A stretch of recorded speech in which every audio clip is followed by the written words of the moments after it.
แย้มแจ่มใสทุกโศกโรคภัยหายไปหมดสิ้นขอความนอบน้อมแด่พระรัตนตรัยอันมีพระพุทธพระธรรมพระสงฆ์เป็นสรณะที่พึ่งกราบแนบไต่ไหวสาถวายความเคารพ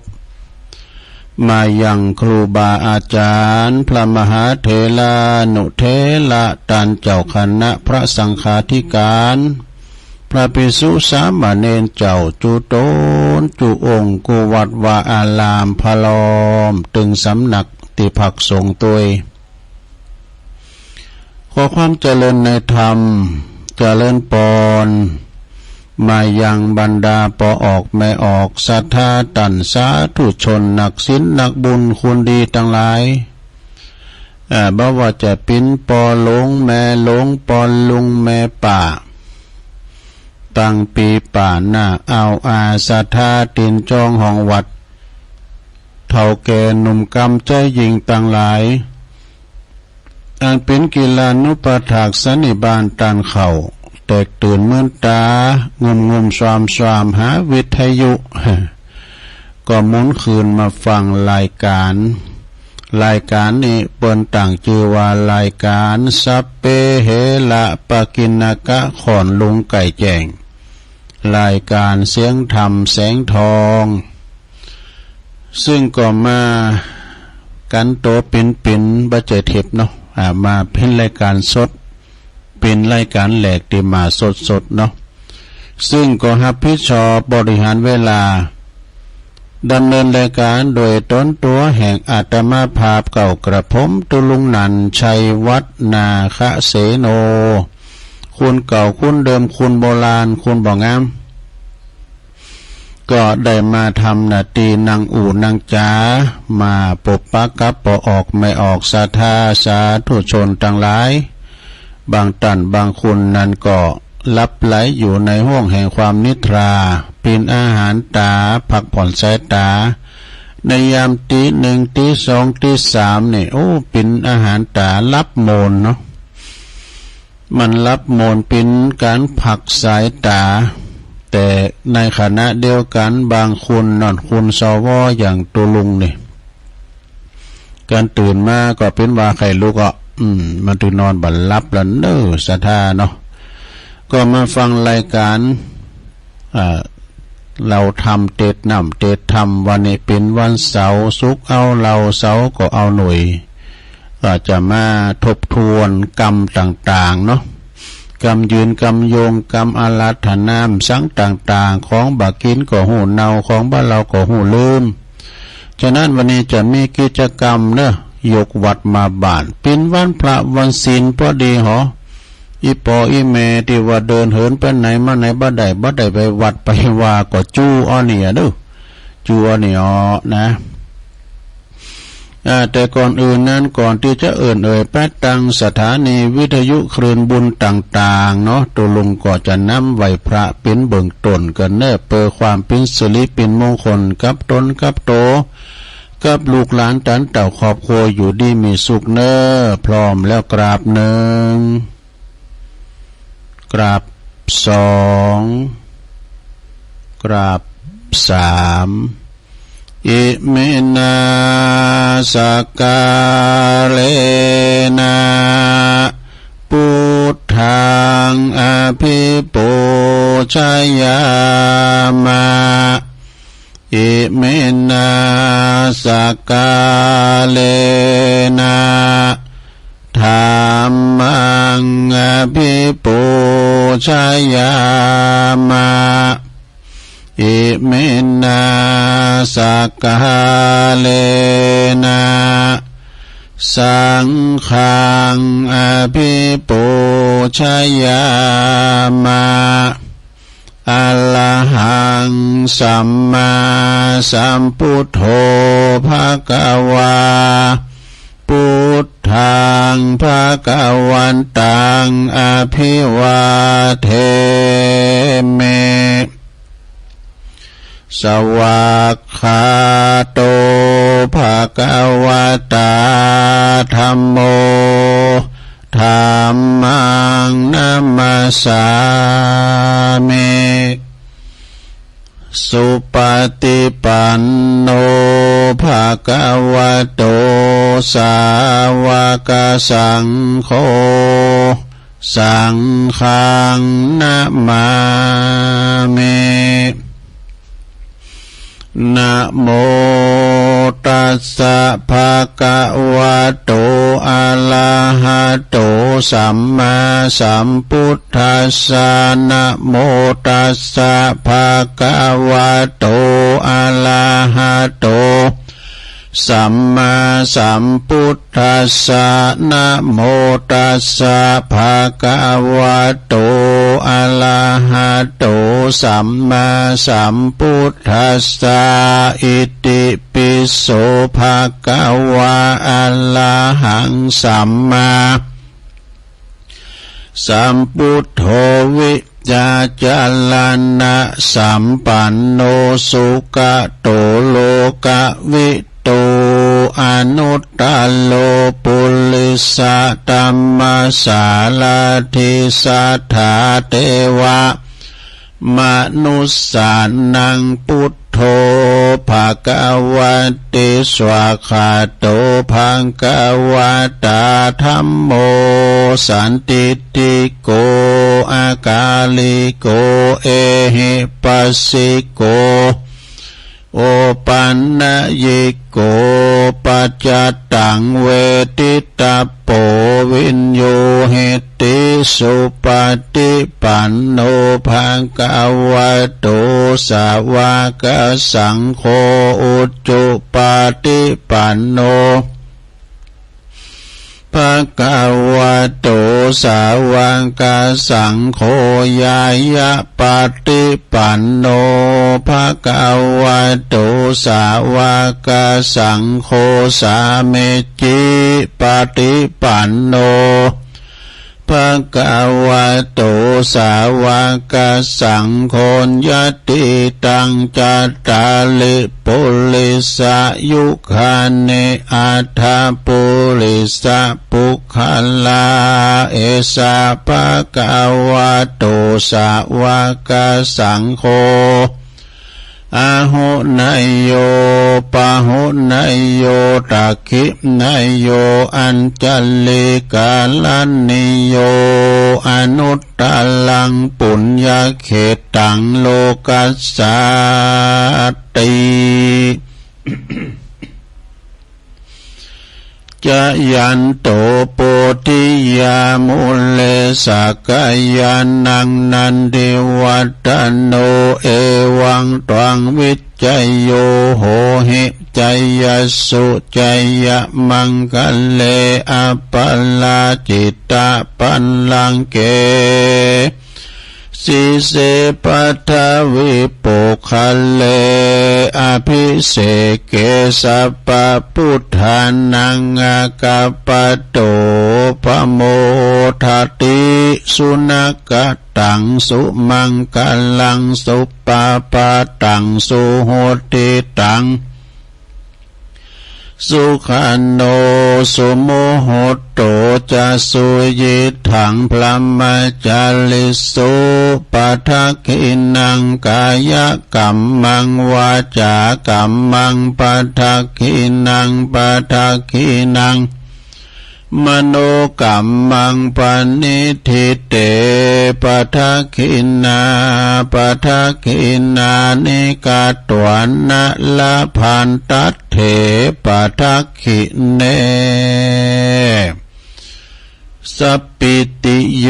วิวัจจันตุสัพพโลกวินาศตุมาเตภวัตวันตลายโยสุขีติกายุโกภวะอัมพิวาตนาสีลิสานิจังวุตตาปัจจายโนจัตตาโล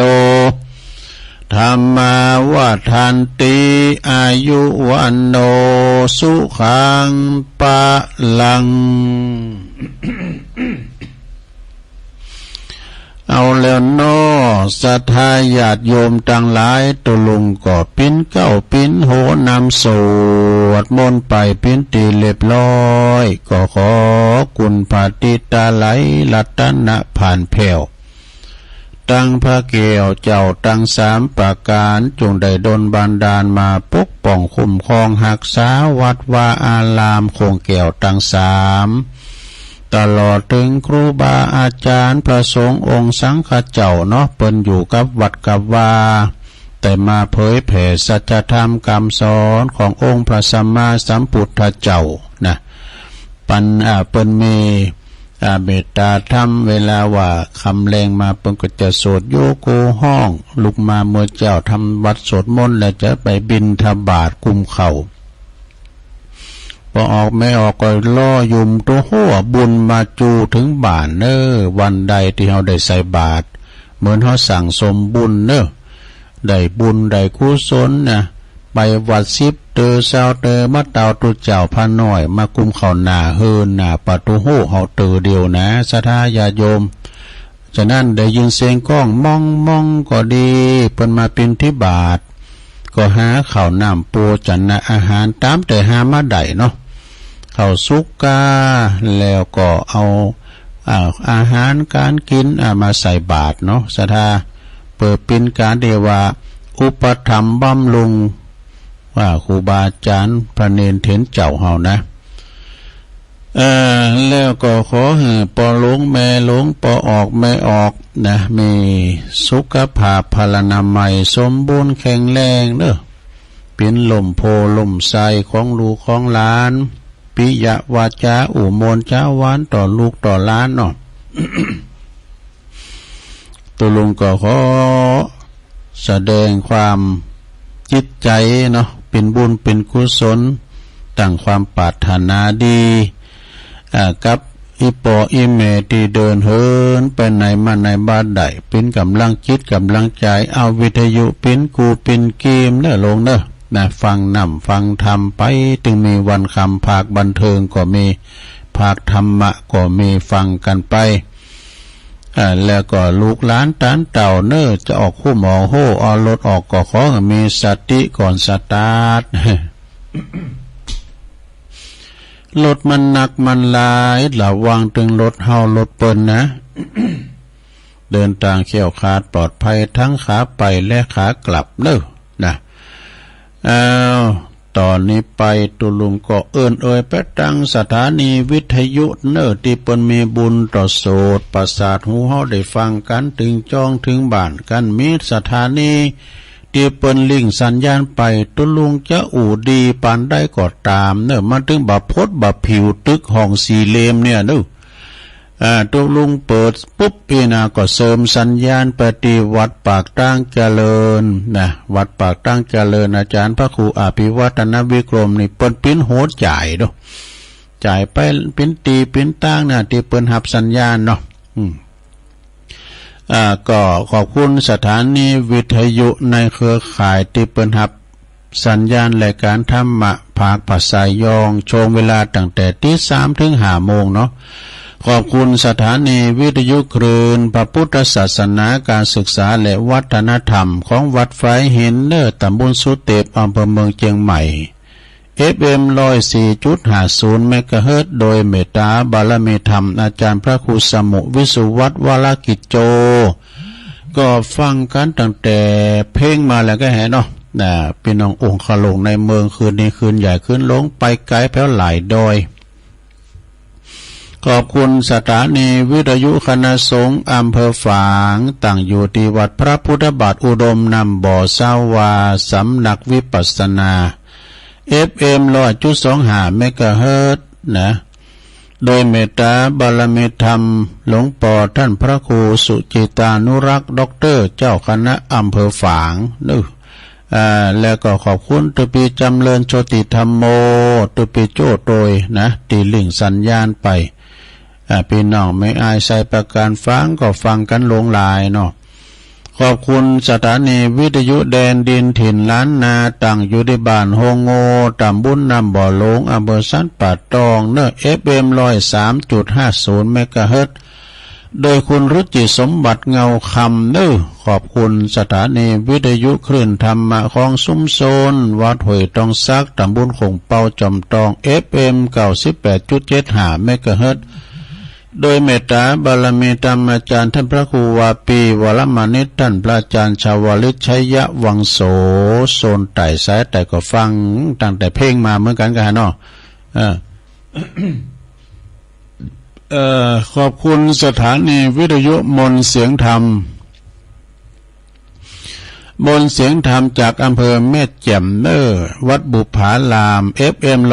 106.25 เมกะเฮิรตซ์โดยเมตตาบารมีธรรมหลวงปู่พระครูมงคลวิสิทธิ์หลวงปู่ใหญ่เจ้าคณะอำเภอแม่แจ่มแล้วก็ขอบคุณท่านพระปลัดอุทัยตึงสองอุทัยโดยพี่น้องแม่แจ่มก็ฟังกันลงกันลายเนาะก็กราบไหว้ศาลในเมตตาบารมีธรรมพระครูวิบูลย์กัลยาโนเจ้าคณะตำบลช่างเครื่องเจ้าวัดบนนาด้วยนะครับนะขอบคุณสถานีวิทยุเน็กเนลเรดิโอ FM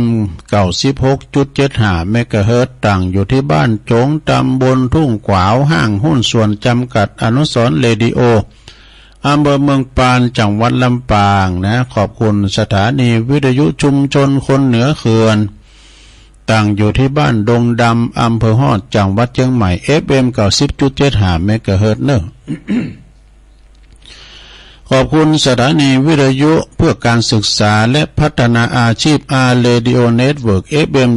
103.00 เมกะเฮิรตซ์เนอะอำเภอเมืองจังหวัดลำปางขอบคุณสถานีวิทยุอาร์เรดิโอเน็ตเวิร์ก FM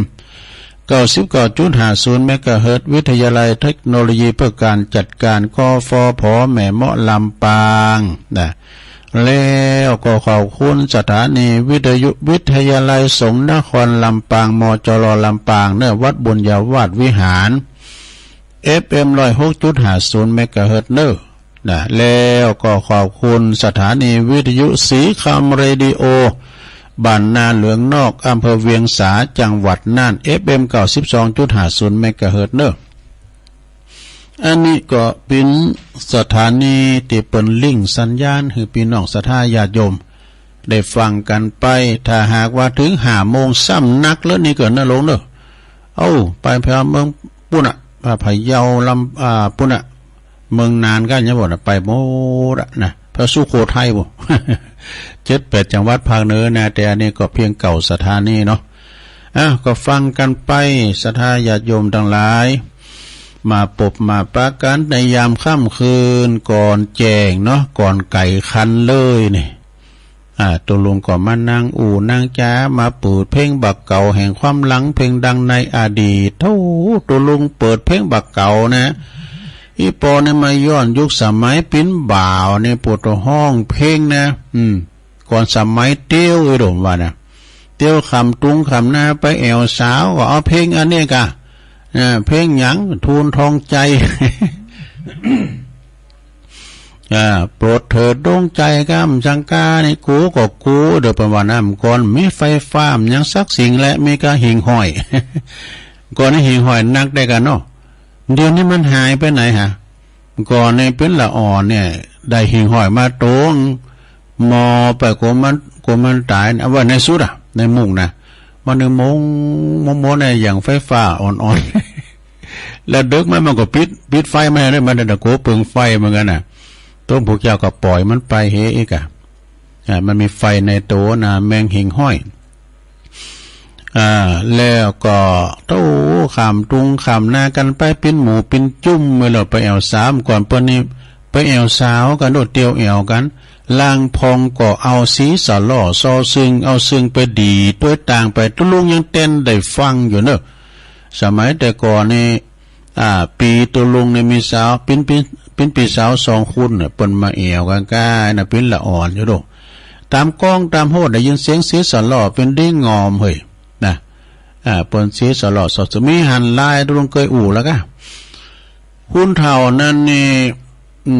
สีภรรยาเปิ้นอยู่กันกุ้มเฒ่าเต่าตายนะอยู่กุ้มเฒ่าเต่าตายแล้วเปิ้นนึกถึงความหลังว่าอยู่กันมาเป็นกูบุญบารมีบ่เคยด่าเคยต่อกันมีลูกเต็มบ้านมีหลานเต็มจองหุ่นทำไม่ยิงเปิ้นเสแก่ชีวิตไปตายไปเนาะ ก็ถึงว่านะก่อนที่ญาติสุมาได้อยู่ดีมีสุขนะลงเนอะก่อนที่เปิ้นจะยก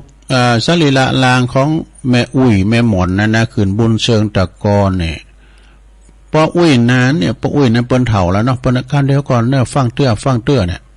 เปิ้นสีสะล้อโอ้เปิ้นสีสะล้อว่าแต่ก่อนได้แม่อุ้ยยายนี่นะเป็นสาวก็เปิ้นโหเปิ้นฟังมาสีสะล้อเปิ้นฟังก็จังว่าได้กินแขกแต่งงานกันว่าดูเปิ้นนึกถึงความหลังขนาดนั้นเกินนะสีสะล้อเนี่ยทำให้เปิ้นได้แต่งงานกับแม่อุ้ยคนเนี้ยเวลาว่าเปิ้นจะโยกขอนขึ้นบุญเมนก็เตาเผาก็เปิ้นจะสีสะล้อเนี่ยพุทโธคุณถึงงานกัดอกหมดว่าซะนะเป็นอย่างนี้ดูอันนี้เปิ้นรักแท้รักจริงหวังแต่งนะ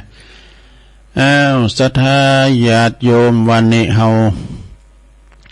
จะมีกิจกรรมยกวัดมาบ้านวันพระวันศีลด้วยบางปองก็ลูกตาเจ้าแล้วเนาะก็มาหนึ่งเข้าเป่าไฟทำหุงหาอาหารทำสำหรับกับข้าวเกมโตจะไปวัดไปว่ากันก็ย่างเจ้าอยู่เนอะศรัทธากำลังเอามันแจงง่ายเลยเนอะไปเฝ้าหนึ่งเข้าไปเถอะมันจะยินนะ เอาใส่กระติกไว้ตู้ลุงก็ดีเหมือนกันเนาะใส่กระติกไว้ก็ดีเหมือนกันเนาะไปวัดไปว่าก็ตั้งอกตั้งใจนะบางพองนี่ไปวัดนี่หลงบางพองนี่ไปเองกันนะเองแปลว่าแข่งในภาษาย่องไปเฮาเองกันมาเฮาเต็มคูบอลมาเนี่ยเฮาเองกันนะแข่งขันนั่นแหละบางพองเนี่ยเป็นแข่งขันกันนะถึงบารมีเนี่ยสอยยองก้าใส่ข้อไปเปะไปโอดกันเนี่ยมันได้เนี่ยตู่ทองเคินตีนะอันนี้ก็ไม่ได้มันเพราะว่าเขาจะไปโอดไปยังกันนะบ่ได้ศรัทธามันเป็นติดจ่องของมิจฉาชีพนะโจรขโมยนี่หนักเด้อศรัทธาเด้อเอาไว้กับหอกับเพิ่นไว้ดีๆไปวัดไปว่าก็ต่างอกต่างใจไปใส่บาตรใส่ขันแก้วตั้งสามนะดอกไม้ที่เฮาเอามาเนี่ยเป็นดอกไม้ที่บริสุทธิ์เฮาขอเพิ่นมาขอจากเก้าจากกอขอจากเก้าจากกอของดอกไม้ฮักกิ่งโกลุงมากิ่งกาลาจากต้นหล่นจากใบขาคอเชิญไปนิพพานเสด็จเจ้า ได้มาแล้วก็เอามาใส่สามแจงเกี่ยวตั้งสามพุทโธอาลาหังแจงหนึ่งธัมโมปัจจตังแจงหนึ่งสังโฆยติตังแจงหนึ่งเนี่ยนะซะนะอันนี้เป็นกรรมใส่ดอกไม้ซึ่งเป็นของก่อนนำตาลนะเอาละจะโยงขันกันเนอสนาว่าพร้อมกันไปเลยเนอต่างอกต่างใจนะมาเมพุทธังคุณาสากลันตังนะมาเมธัมมังมุนีลาจเตสิตังนะมามิสังฆังมุนีลาจสาวกังอาจโยโนปันเตอาชกามายาธาปเลยาธามุลาเหยาธาอากุสเลเยมายังพุทธธรรมสังฆาเตสุติรัตเนสุอาติเตวะปัจจุปันเนวะอวิวายติวัลลโหวะกายเยนวาวาจายาวามนัสสวะปะมาตังวะอากาลวังวะอากาสิมหาติสวายาธาธัมมังปฏิกะโลมาเตสังโนพันเตพุทธสังโนพันเตพุทธติลาตันนาตายังอนุกัมปังอุปตายะอัจจายังอัจจายะโตปลติกันหัตตุขามันตุสัพพังโตสังอายะติงสังวาลิสามานาปุเนวังกัลลิสามาสันจิจโตสังอาสันจิจโตสังสัพพังโตสังขามันตุโนจบไปอย่างนะปุจจานนี่ก็จะปุดนะปุจจานนี่ปุจจานนั้นอายก็ แพะปูง พอลามอื่นมันก็เราเขาต้องเอาคำฟังเนี่ยเขาจะอู่กันจานเขาไปอู่กันเลยชาเท้าทั้งหลายต่อไปก็โยงสุมาเขาพิฆาหานุ นะมาเมนตุมปัมบุมภาลัญจตาเนโอตานาภิกขาหาลาตาเนสหปาลิวาลาตาเนวัลลาตาคินาเยกายตัวเลวาจิตัวเลมโนตัวเลสัญจิจตุ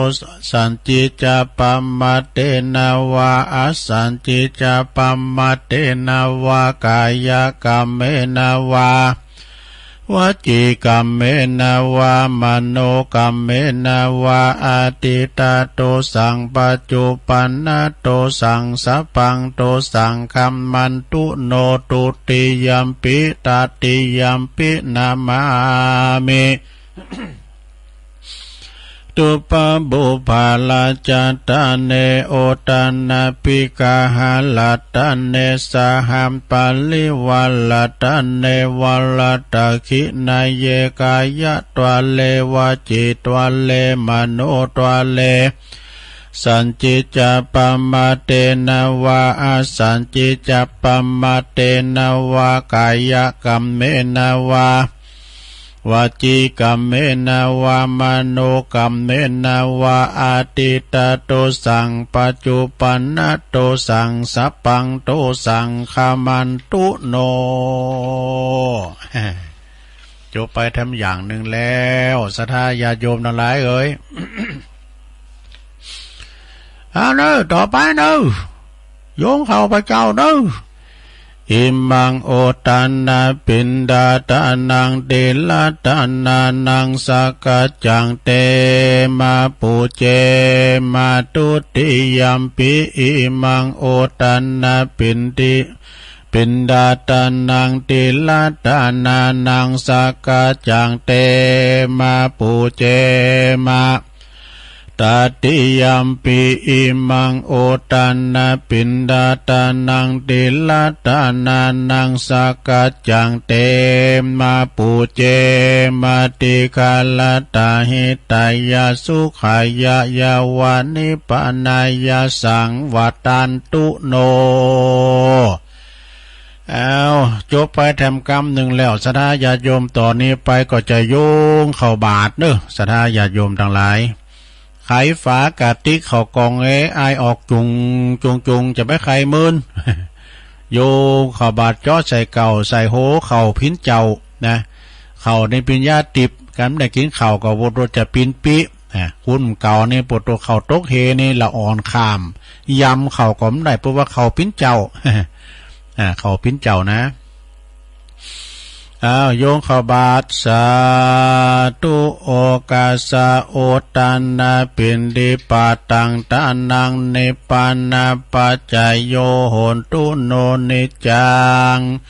โอตันนาปินดิปาตังตานังนิปานาปัจจโยโหนตุโนนิจังโอตันนาปินดิปาตังตานังนิปานาปัจจโยโหนตุโนนิจังนี่อันนี้ก็คือหมายความว่ากรรมต่างๆเข้ามาทบทวนได้หน่อยศรัทธาญาติโยมทั้งหลายอินดูพอหลวงแม่หลวงเขาปวดยุดย่ำได้ไปวัดได้ไป10 ปีบ่ได้ด้วยเฮ้ยยังได้ไปก็กลับหัวเขาแข้งขาละอ่อนเขาบ้าหึงไปเขากูไปตกไปเต่าแต่กันเนาะเอาสังขารไว้ก่อนเนาะเอาสุขภาพไปก่อนทีนี้มันดีไปก็ไม่ต้องไปตุลุงก็ยกวัดมาที่บ้านที่จองเนี่ยเนาะสมมติว่าเฮาไปวัดเนี่ยกะนะโอ้เฮาเคยไปวัดไปอิงเสาวิหารว่ากันไปเนาะเดี๋ยวนี้มันสบายทั้งอย่างเลยทุกเจ้าเป็นซื้อตังกอบมานะ การไผ่นางแตบนางเปงไม่ได้นางมอบแมบไม่ได้ก่อนนางกอบนางตังกอบนี่เปิ้นแปลงใจหาดูศรัทธาญาติโยมทั้งหลายนางก็ระยะห่างพอสมควรเนี่ยเดี๋ยวนี้เปิ้นเหมือนนางไก่กัน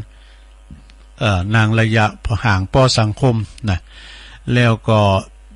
เท่าใดทบทวนตัวในลงเนอได้ทบทวนต่างๆเพราะว่าเราจะลืมเนาะคือว่าเติมมันจะลืมไปกรรมอย่างต่างๆนี่นะเราก็โก้มันจะลืมไปเอาละเนอะตอนนี้จะไปใส่บาตรกันแล้วเนอะปุตโตโชงนี้มันจะดั้งกะโลงโกงกลางหน่อยนะสาลุงเลนใส่อัน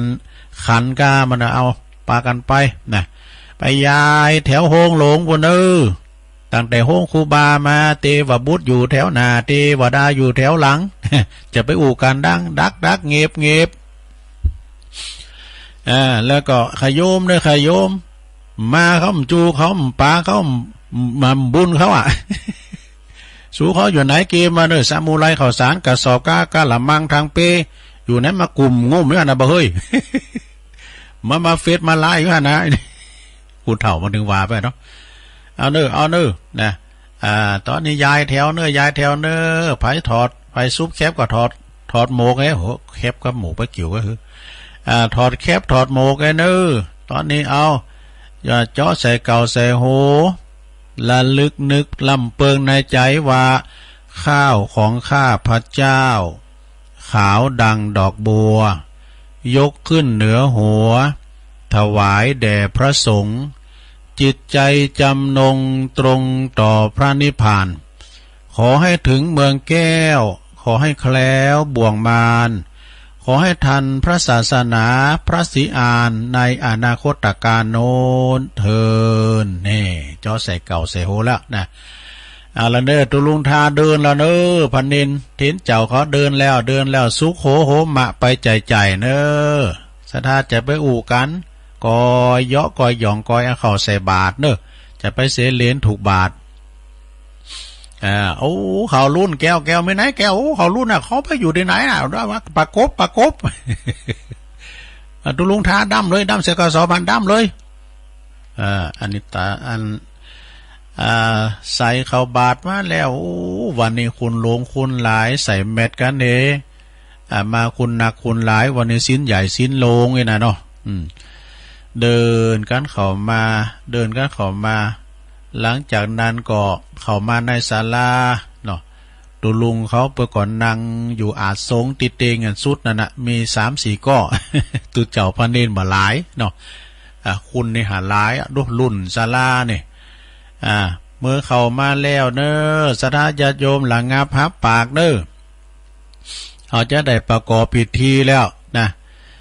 สวยมือสวยกว่าริมเขาเป็นยังเนอเขาปิ้นเจ้านั่งกันเรียบร้อยพระครูอวดน้อยแล้วศรัทธาเฮาตั้งหลายเงียบเนอเงียบนะครับใจดีเป็นพระพุทธใจบริสุทธิ์เป็นพระธรรมใจงามคือพระสงฆ์นะวันนี้ก็ได้รับเกียรติจากท่านนายก เปิ้นได้มาทำบุญกับหมู่เฮาเจ้าข้าตั้งหลายพ่อล่ามจุดเทียนชนวนตั้งมั่นไว้ก่อน จะได้เจิญป่อนายกเฮานะเป็นประธานในการจุดเทียนธูปบูชาพระรัตนตรัยพอออกศรัทธาตั้งหลายเงียบนะครับ พระครูอดตอนนี้เปิ้นไหวกันเนาะซะเนาะต่อไปหลังจากตีปนายกท่านนายกจุดเทียนธูปบูชาพระรัตนตรัยแล้ว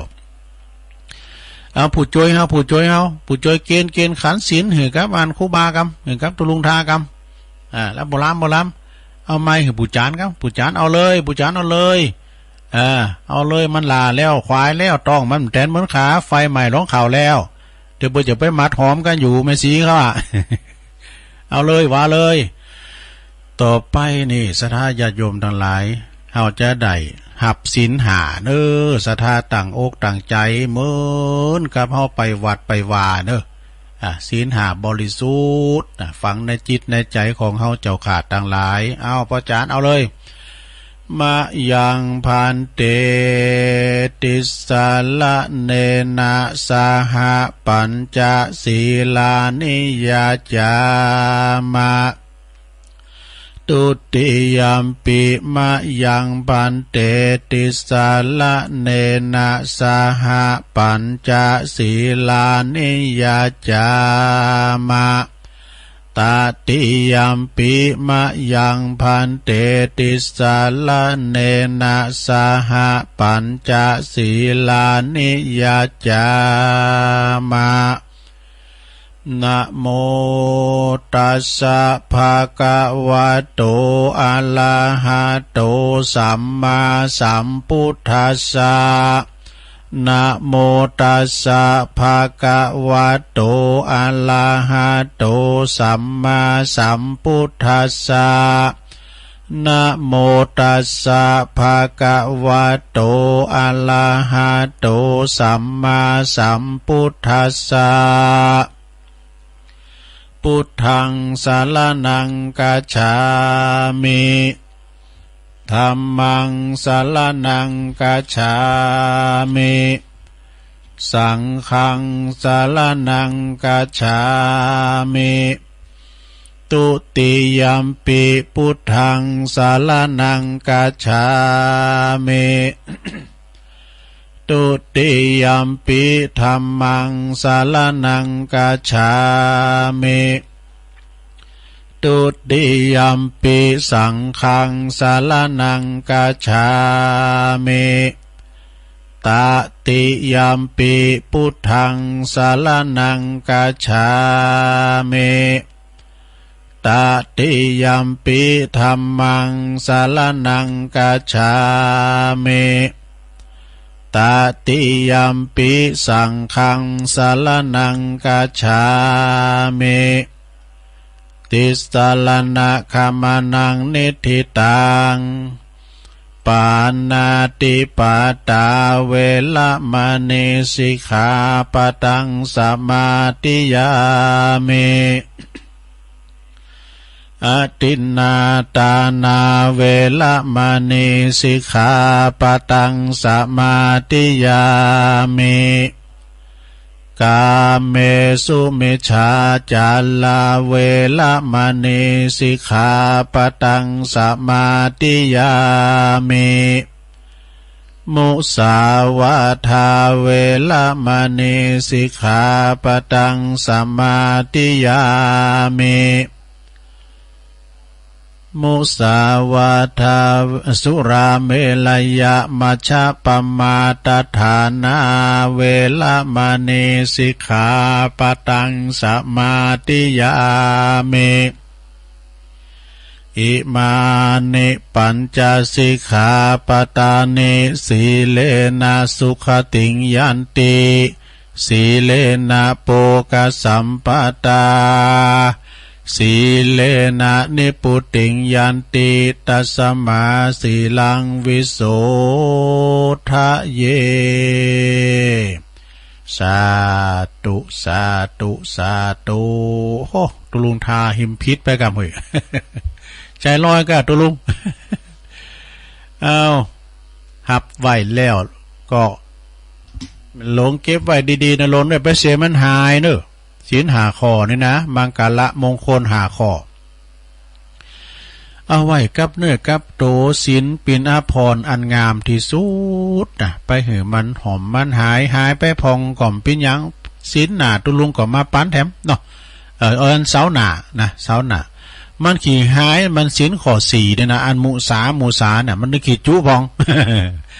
ว่าปอกาแม่ขายเอาเต้าตื่นเจ้าเอาเต้าตื่นกันนะไหนๆก็มาแล้วเนี่ยเต้าตื่นมันก็มีกำให้หน่อยก็กันนะว่าเต้าตื่นมันไม่มีกำให้เนาะจุพองก็เนาะแต่ก็จุละอ่อนบอกว่าจุตั้งดีหรอกจุไปหงหามหงเฮนก็เนี่ยนี่อันนี้ก็คือศีลหาเนอะคุณเฮาแต่ฮับศีลหาเหมือนกันโมดดินาโลนะเปิ้นว่าโอ้เมืองไทยเขาเนี่ยมันต้องมีคอกหลงนะต้องมีตำรวจทหารเอาก่อนที่จะแผ่เมตตานี่ก็เขาจะโยงกุลกาไอ้นะ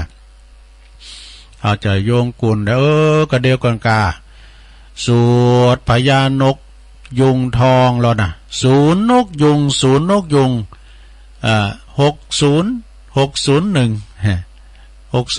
อันไม่น่าก็หาได้601ก็จะได้อันสวดมนต์เขี่ยวขาดปลอดภัยของพญานกยุงทองนะ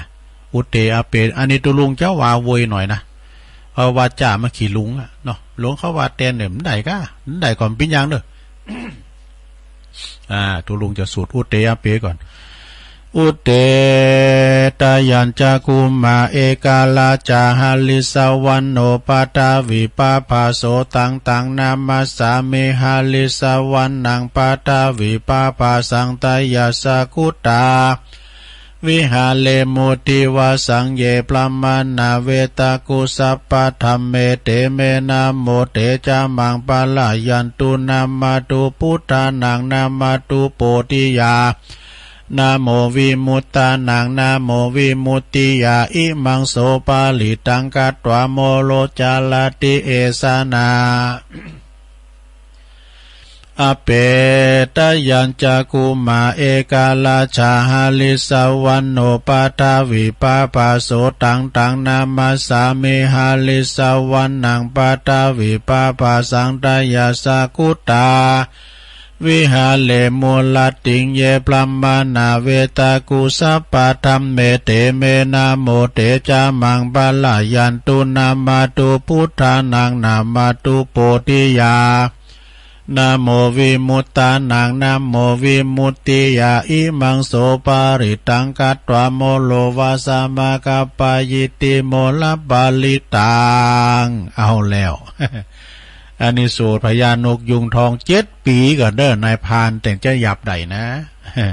เพราะนั่นสดาญาโยมทั้งหลายประพินกรรมดีถึงโมนะตุลุงเอามาเสนอเอามาส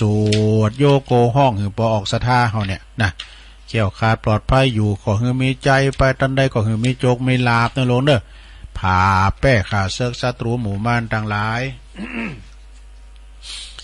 แล้วก็เขาก็ยังจะมีแผ่เมตตาแถมเนี่ยกะนะก็เดี๋ยวเขาจะโยงกุนโลงก่อนเด้อโยงกุนโลมกุนโลงก่อนเอาแคว่าเอาเบาะพุกก็เอาใหญ่เนอะพุกในมันจะสูตรกุนโลมใหญ่ก็แล้วพระครูว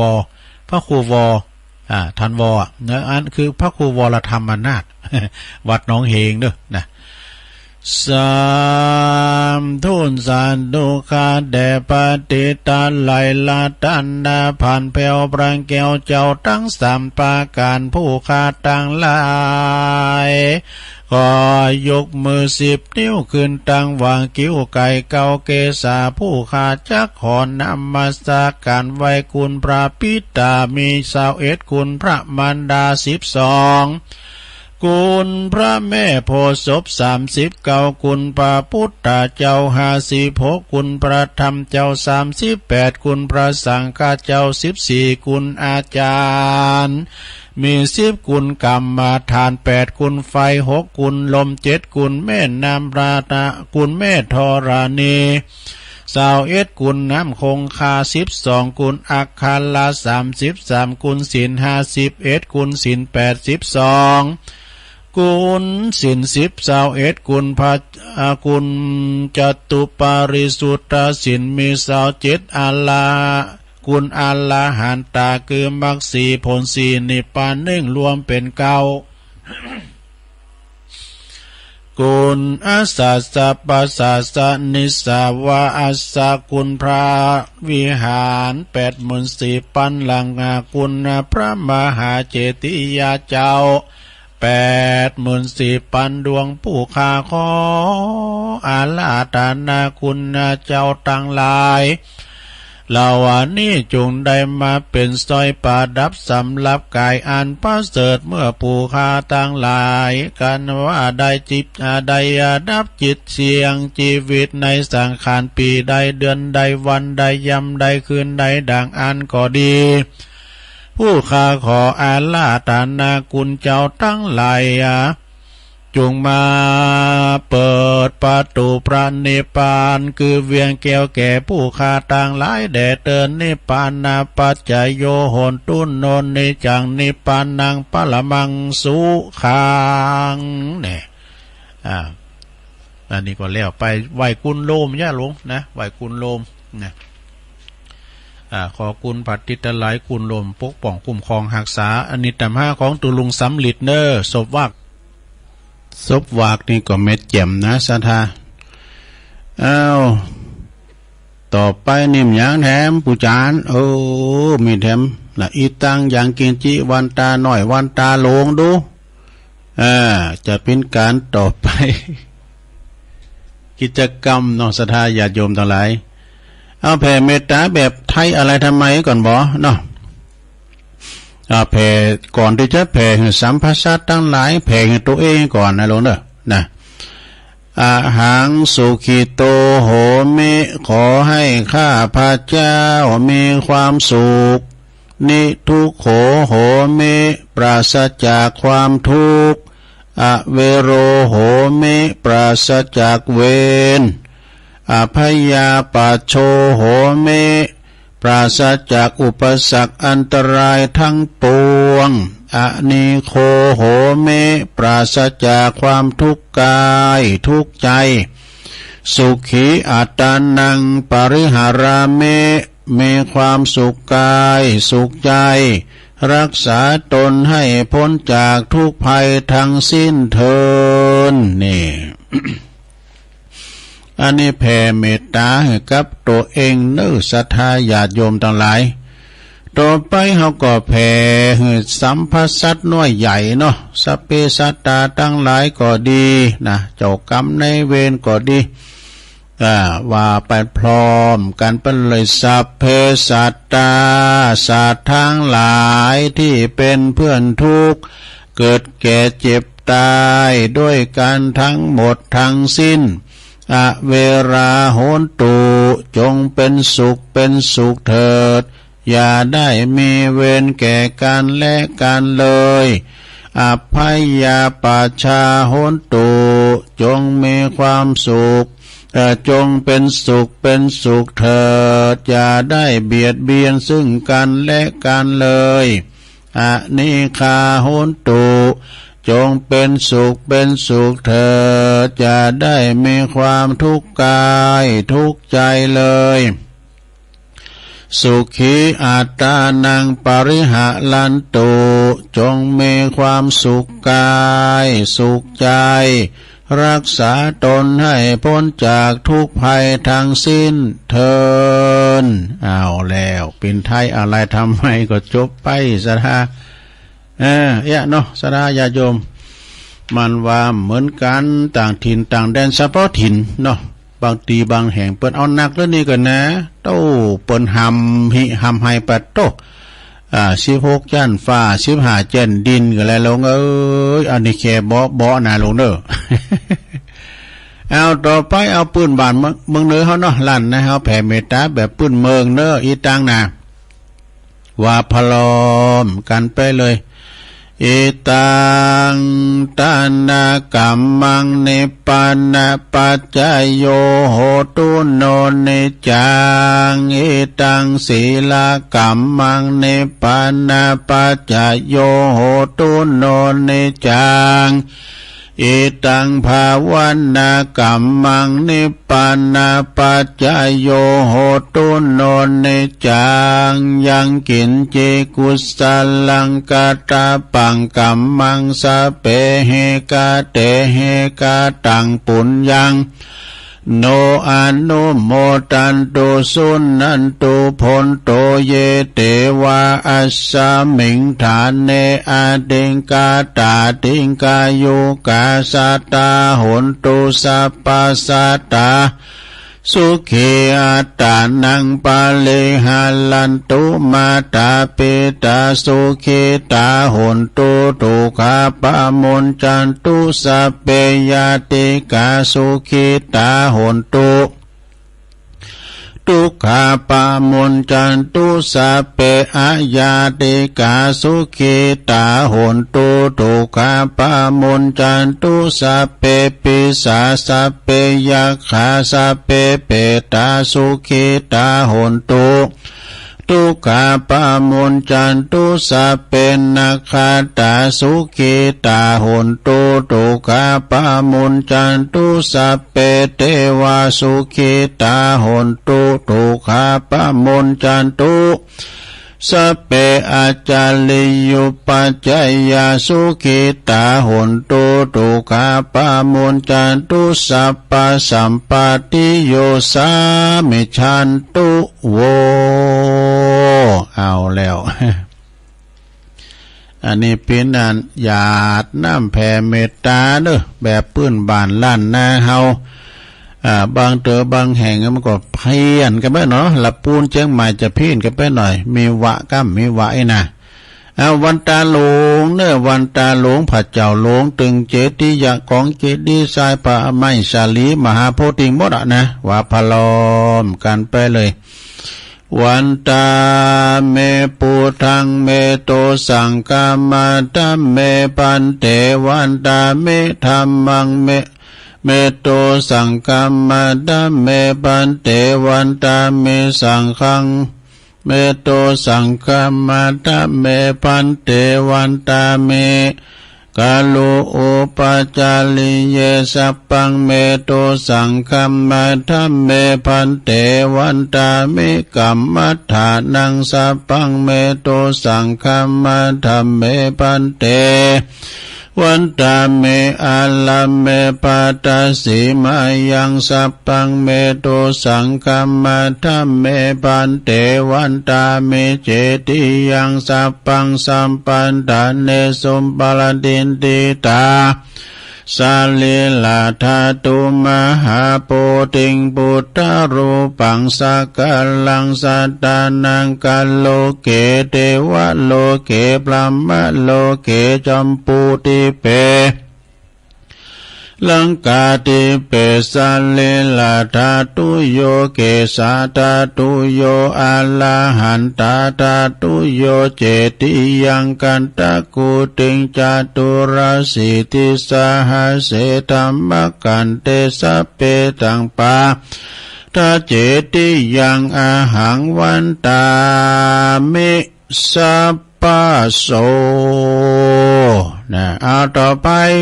หันหน้ามาตั้งครูบาอาจารย์เมตุลุงทาตุปฏิปินเก้าวันตาน้อยพร้อมกันไปเลยเนอะวันตามิพันเตสาปังอาปาลาตังกัมมาทัมเมพันเตมายากาตังปุญญังสามินาอนุโมติตาปังสา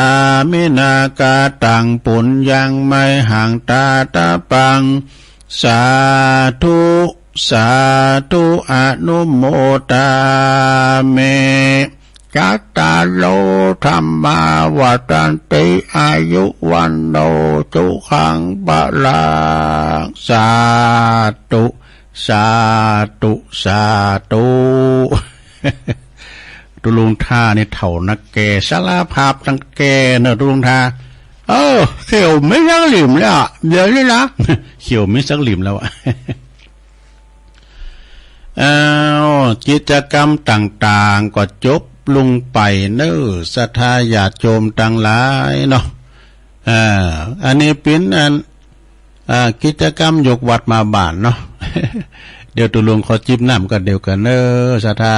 ไปฝังหมุนคืนไปไหนเด้อเดี๋ยวจิบน้ำกันเดียวก่อนเจริญพร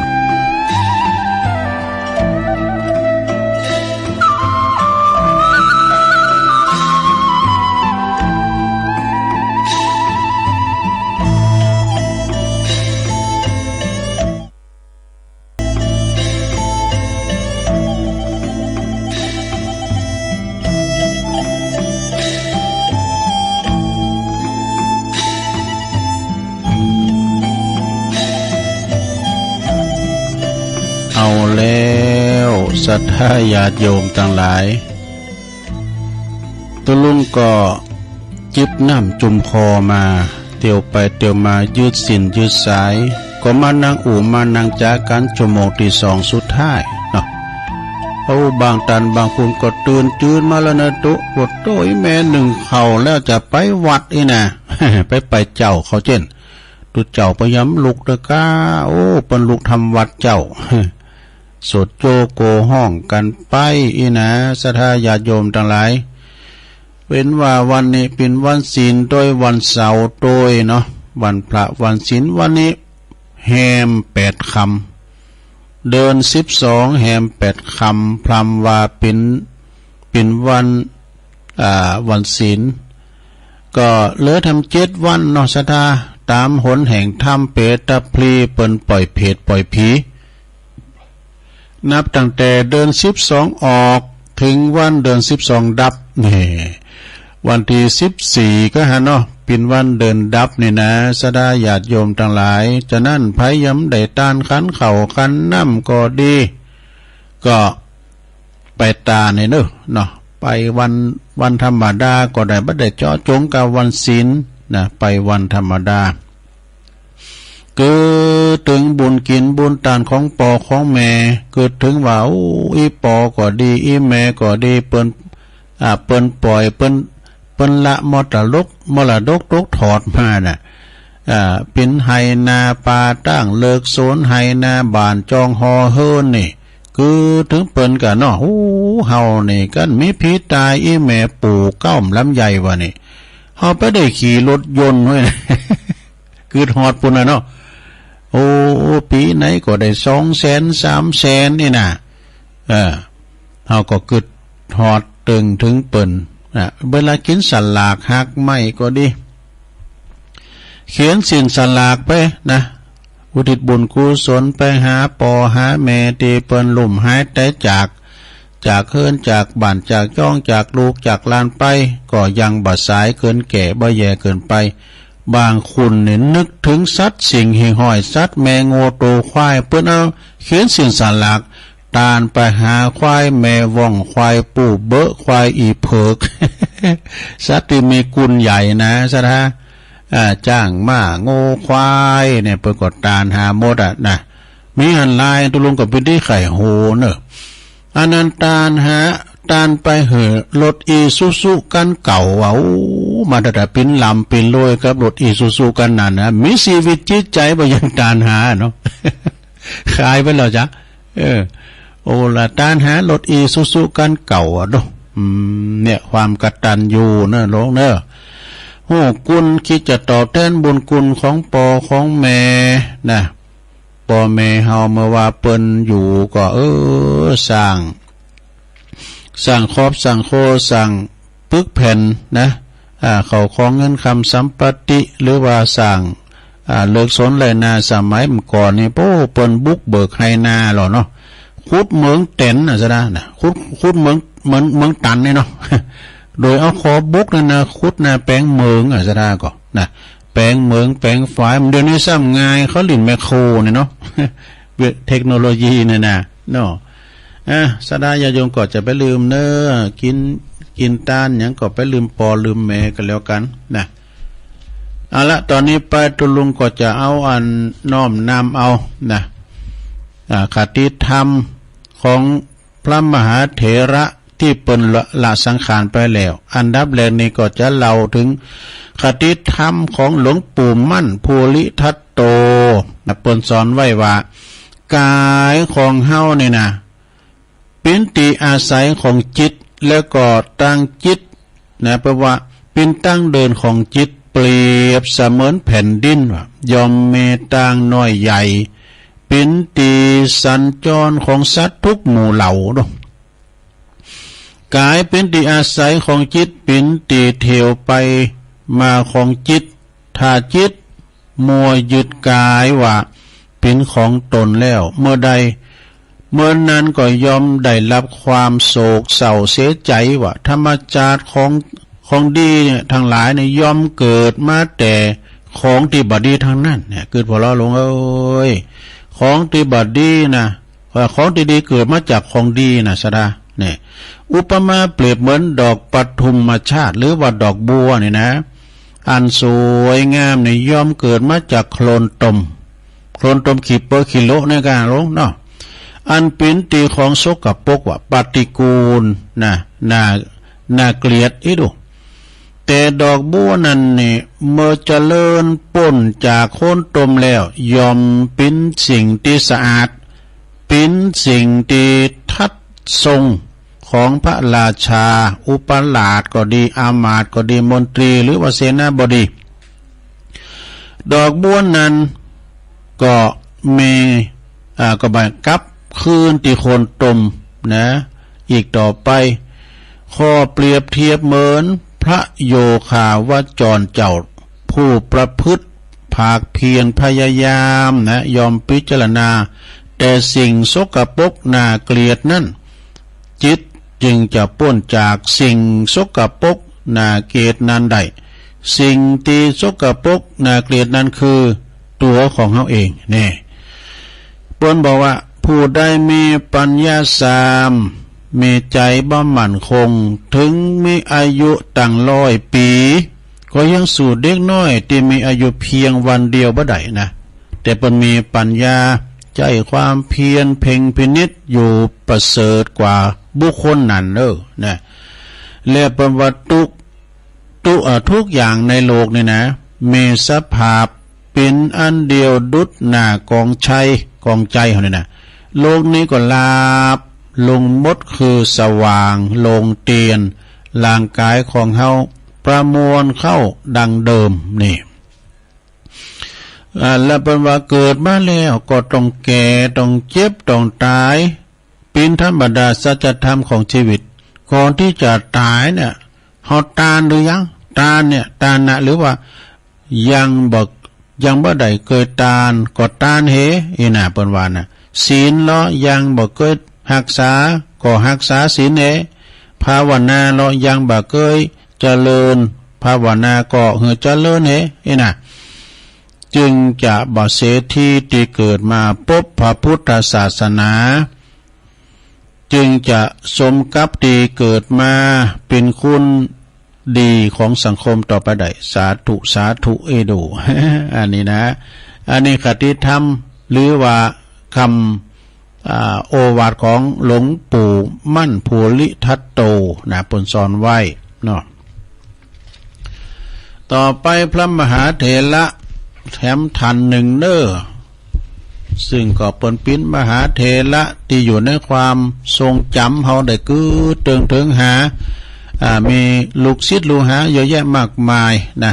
หลวงปู่ขาวอานาลโยสอนไว้ว่าจะได้4 ข้อดังต่อไปนี่ข้อที่1การปฏิบัติธรรมนั้นบ่มีโตดมีแต่กุลก็คือจิตบ่ขุ่นโมจิตจะผ่องใสจิตจะเบิกบานบ่ว่าจะยืนจะเดินจะนั่งจะนอนก็มีความสุขบ่มีความทุกข์เลยจะไปที่ไหนจะเข้าสู่ลงสังคมใดๆเข้าสู่สังคมใดๆก็องอาจกล้าหาญนี่ต่อไปข้อที่2เปิ้นก็บอกว่าพวกเข้ามาทำบุญหือทานมีการสดับและฟังธรรมะรักษาศีลปฏิบัติภาวนาก็ปาเกิดความสบายจิตสบายใจนั่นแหละคือบุญนี่หันกันบ่เดี๋ยวนี้แหละนะบ่ต้องรอตายถึงจะได้ไปสวรรค์นะก็ใจดีก็คือเป็นสวรรค์แล้วเป็นสวรรค์บ่เดี๋ยวนี้แล้วนะแต่ว่าถ้าใจให้ก็มรณภพบ่เดี๋ยวนี้เหมือนกันใจเป็นว่าก็ใจใสเป็นบุญใจขุ่นเป็นบาปนี่ประมาณน่ะบุญเฮาต้องหาบาปเฮาต้องละนี่นะวันโกนก็บ่ละวันพระก็บ่เว้นทำบุญวันละนิดจิตแจ่มใสข้อที่3นะลงจงทำใจเหือลาเริงอย่าไปทำให้จิตใจเศร้าหมองขุ่นโม่นะลงมันจึงจะมีความสบายจึงจะมีความสุขเพราะฉะนั้นจึงควรทำความดีอย่าประมาทจงปากันทำสติสัมปชัญญะหูซึกโตอยู่ทุกเมื่อนี่ต่อไปข้อที่4สุดท้ายข้อที่4เนี่ยแปลว่าดับความโง่นะ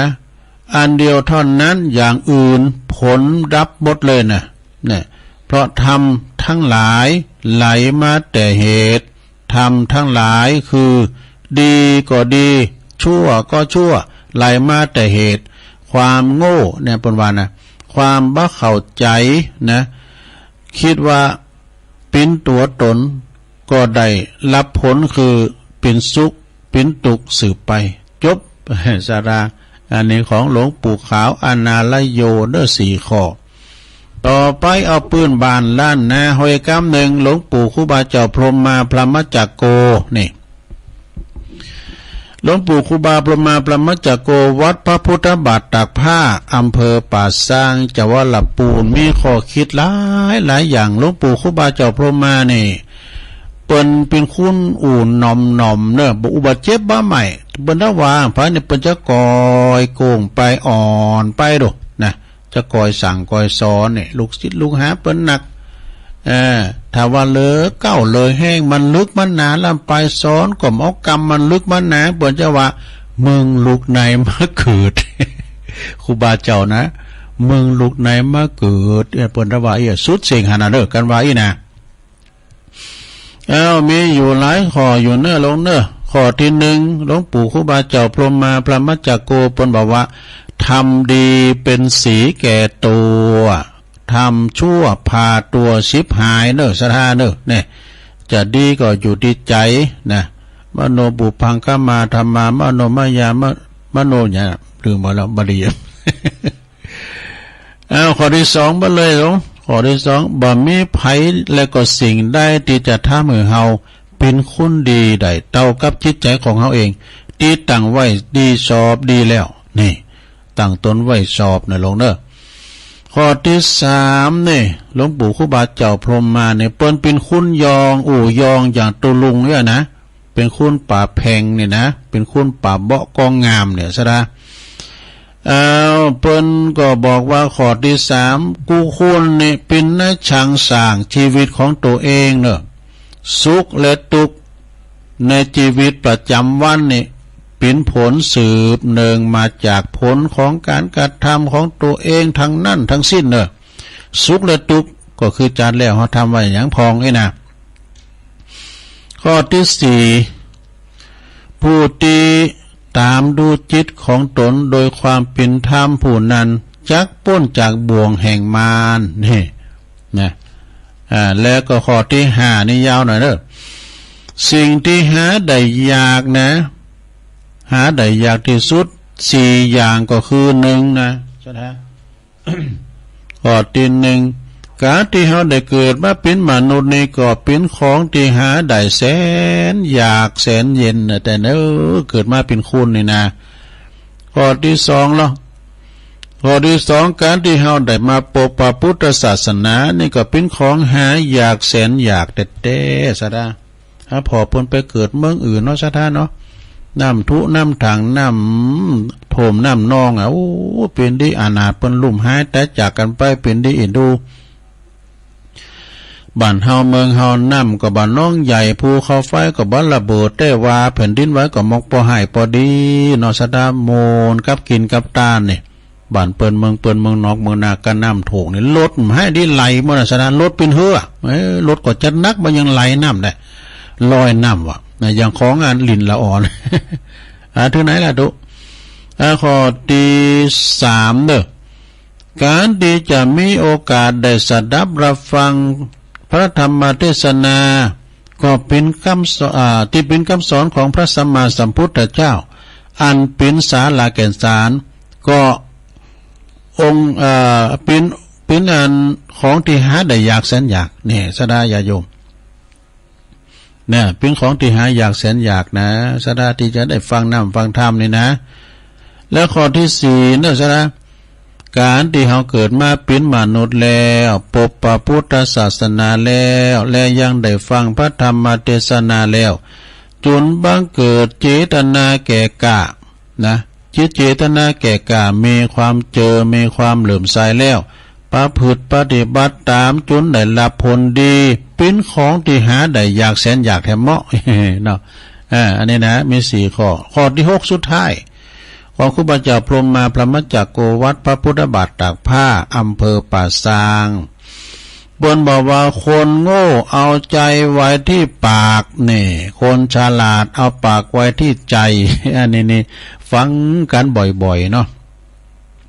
คนโง่เอาใจไว้ที่ปากก็คิดใดไหนก็ว่าไปนะใครว่าไปก็ว่าไปนะไอ้นะกำอู่ในการเฮาว่าไปแล้วมันเป็นนายเฮาเดี๋ยวเปิ้นจะสืบสวนหานี่ไผ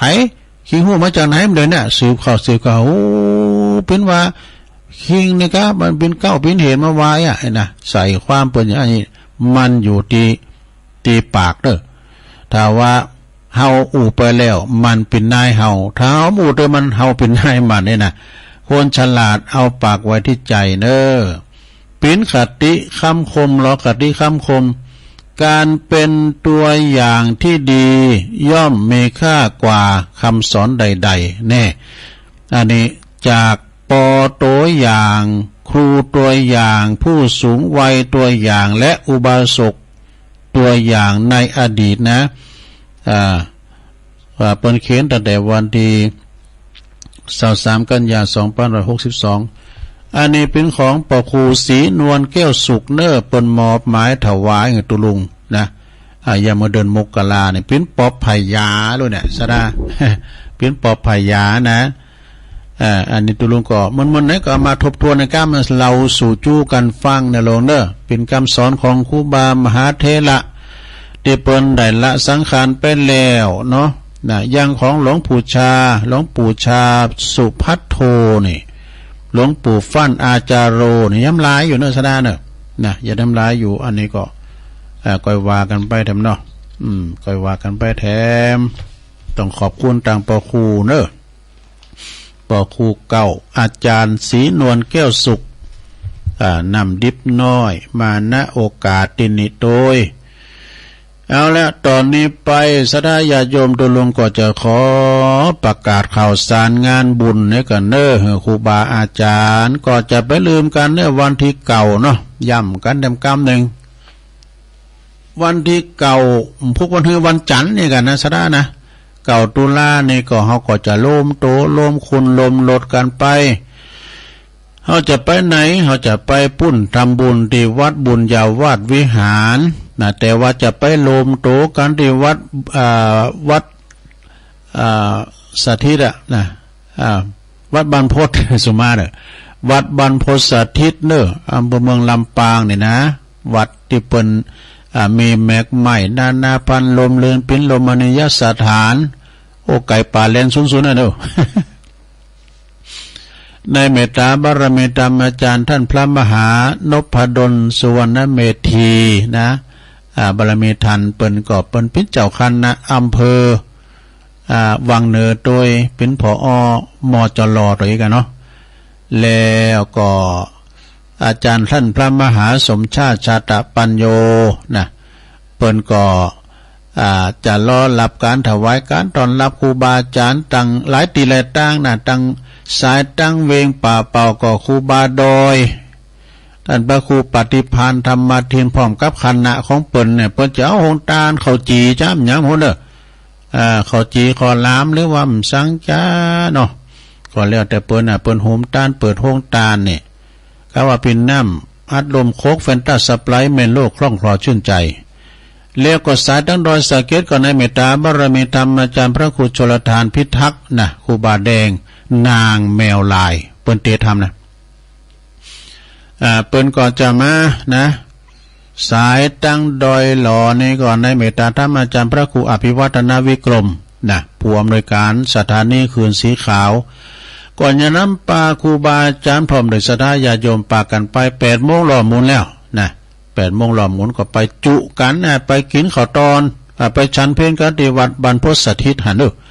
สถาพี่น้องลำปางไปจะเอาหงตาลก้านี่แน่ไปจะเอาข้าวน้ำโปจะอาหารไปเสริมอาหารเพื่อนก็เจิญกันได้เนอที่วัดบรรพตสถิตนะเปิ้นจะไปฉันเพลกันแล้วไปกินข้าวน้ำจำข้าวตอนกันที่หันเนอแล้วก็นาทีหานี้จะต่างตุนกล้วยเนอะต่างกองบุญสองกองนะกองแรกนี่ก็เขาจะทำบุญกับหลวงปู่เนาะจะไปไหวศพเปิ้นตัวแล้วก็ปัจจัยเหล่านี้ก็เอาเป็นทุนในการเอาไว้งานพระราชทานเพลิงศพของเปิ้นก้าอีนะก็จะเป็นทำกองบุญหนึ่งเนอะแล้วก็แถมกองบุญเนี่ยก็สนับสนุนสถานีวิทยุ106ในการนะวัดบุญญาวาสเนี่ยนะเพราะว่าสถานีวิทยุต้องใจวันคำนะสดามันต้องทำความเย็นใจกับการน้ำกาไฟกับบำรุงสถานีกันนะแปลงเป็นซองในลงเนอะซองก็2 กองบุญนะสดาก็หูไว้ตามนี้เนาะฉะนั้นก็เฮาก็เกมเกมโตกันเนอะนะไก่มาแล้วเนาะต่อไปก็ประกาศข่าวสารงานบุญโทรไป วันนี้เป็นวันเสาร์ก็เป็นวันห่างวันดาเนอในการบำเพ็ญกุศลศพนะของคุณโยมแม่ชีฝ้ายใจยายองแม่อุ้ยแล้วเนออุ้ยหมอนนะเก่า13 ปีวัดต้องตุ้นต้องไฟด้วยแดนบนเนอเปิ้นจะชาปนกิจศพเขินศพกันในวันพุธแล้วนะวันที่8เนาะก็คือวันนี้วันห่างวันดาเนอวันเสาร์และวันอาทิตย์เนอเขินศพไปสู่สุสานป่าจ้าทำการชาปนกิจศพกันต่อไปก็ขอเจริญศรัทธาละแวกไก่เคงเนอไปรวมส่งสการตั้งคาอุ้ยหมอนครับนะแม่ชีฝ่ายใจยายองนะก็โดยเมตตาธรรมอาจารย์ครูบาวัดดอยแดนเป็นเก้าเป็นการนำประธานในการจัดงานนะอาจารย์สุทัศน์ตัวลุงทัดเนาะ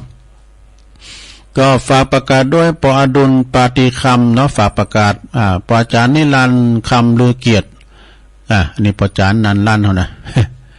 ฝากประกาศมาเนาะเอางานต่อไป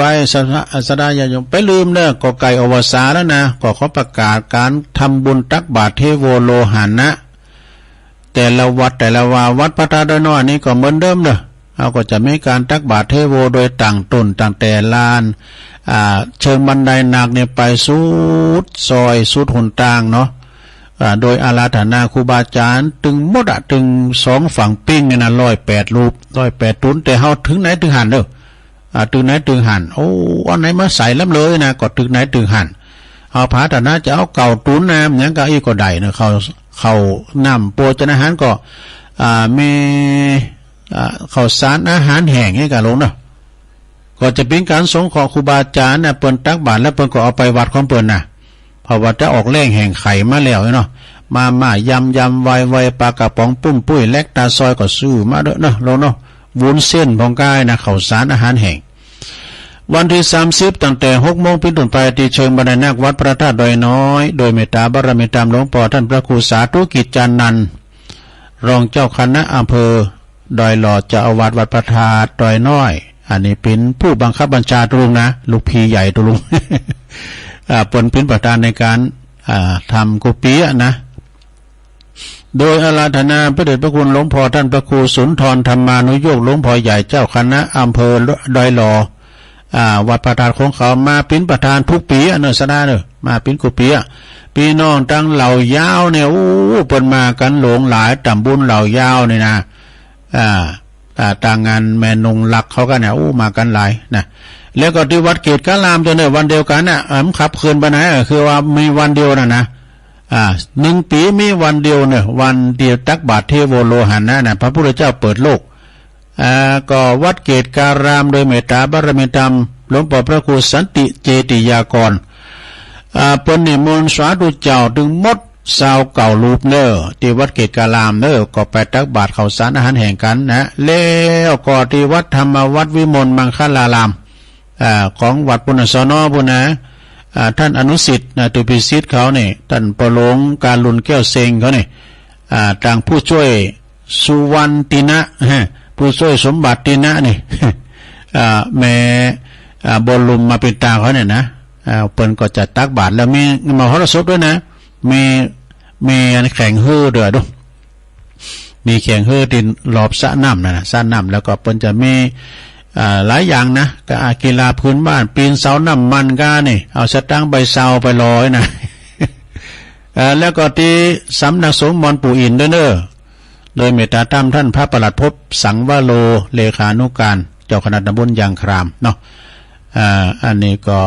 ฝากประกาศด้วยนะสดาหลายตีแล้วนะสดาตะลุงก็อันนี้เตาที่เปิ้นลายมาส่ง